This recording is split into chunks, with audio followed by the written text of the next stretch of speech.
கயல் செய்ய நேற்று எபிசோட் எப்படி போச்சு என்னடாச்சும் பார்ப்பேன். நேற்று எபிசோட் என்ன காட்டுறேன்னா, கயல் குடும்பத்தார்கள் எல்லாத்தையுமே சிவசங்கரை அசிங்கப்படுத்துகிறாங்க. இதனால் மனசு தாங்க முடியாமல் அவங்க வீட்டுக்கு வந்து எம்பி ஃபீல் பண்ணி பேசிக்கிட்டு இருக்காங்க. அந்நேரம் மூர்த்தியோட மேனேஜர் அவங்க வீட்டுக்கு வர்றாரு. அப்போ அவர் சொல்கிறாரு, உன் தங்கச்சி கல்யாணம் முடிஞ்சால் எனக்கு பணம் தரேன்னு சொன்னீங்களே, உங்கள் தங்கச்சி கல்யாணம் முடிஞ்சு பண்டிகையும் முடிஞ்சு போச்சு, எனக்கு எப்போ பணம் தர போகிற அப்படின்னு கேட்குறாங்க. அப்போ மூர்த்தி வந்து என்ன உடனே பணம் கேட்டால் எப்படின்னு கொஞ்சம் டைம் கொடுங்கண்ணே, அப்போ இருந்த சூழ்நிலை வேறு, இப்போ சூழ்நிலை சரியில்லை அப்படின்னு சொல்கிறேன். எனக்கு அதெல்லாம் தெரியாது தம்பி, எனக்கு உடனே பணம் வேணும், சோத்தில் உப்பு போட்டு தானே சாப்பிட்றேன், வேறு எதுவும் போட்டு சாப்பிட்லையே அப்படின்னு சொல்லி கொஞ்சம் அசிங்கமாக பேசுகிறாரு. இதை கேட்டால் தானே சொல்கிறாங்க, உங்கள்கிட்ட வட்டிக்கு தானே பணம் வாங்கினோம், நாங்கள் ஒன்றும் உங்களுக்கு அடிமை கிடையாது அப்படின்னு சொல்கிறாங்க. இங்கே பாருங்கள், இங்கே நாங்கள் பேசுகிற விஷயத்தில் பொம்பளை தலையிடாமல் இருந்தால் சரி, இல்லைன்னா மரியாதை கெட்டுறோம் அப்படின்னு சொல்கிறாரு. உடனே அன்பு வந்து பேசுகிறான். அன்புக்கு அவனுக்கு பெரிய கைகலப்பாகுது.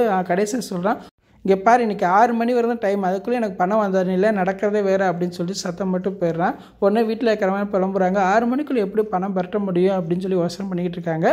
அந்நேரம் பார்த்து கையில் வந்து அவங்க வீட்டுக்கு வராங்க. கையில் வந்து சத்தம் போடுறாங்க, அங்கே என்ன நடந்துச்சு, எங்கள் அத்தை என்ன சொன்னாங்க, நீங்கள் எதுக்கு என்கிட்ட சொல்லாமல் கொள்ளாமல் சாப்பிடாமல் வந்தீங்க அப்படின்னு சொல்லி கேள்வி கேட்குறாங்க. மூர்த்தி, எங்கள் அத்தை உன்ட்ட தானே தனியாக பார்த்து பேசினாங்க, அப்படி என்ன சொன்னாங்க சொல்லு, நான் இன்றைக்கி அவங்களுக்கு இருக்க கச்சேரியா அப்படின்னு சொல்கிறாங்க. உடனே மூர்த்தி வந்து அப்படிலாம் ஒன்றும் இல்லை கைன்னு சொல்லி சமாதானப்படுத்த, நீங்கள் வா உட்காரு அப்படின்னு சொல்லிக்கிட்டு இருக்காங்க. அந்நேரம் ஜாமான் செட்டில் உடஞ்சி கிடக்கு, கீழே விழுந்து கிடக்கு. உடனே கையில் சந்தேகப்படுறாங்க, ஆமாம் எதுக்கு இங்கே பார்த்தனா செதறி கிடக்கு, என்ன நடந்துச்சு, இப்போ சொல்ல போகிறீங்களா இல்லையா அப்படின்னு கேட்குறாங்க. யாரும் ஒன்றும் சொல்ல மாட்டுறாங்க.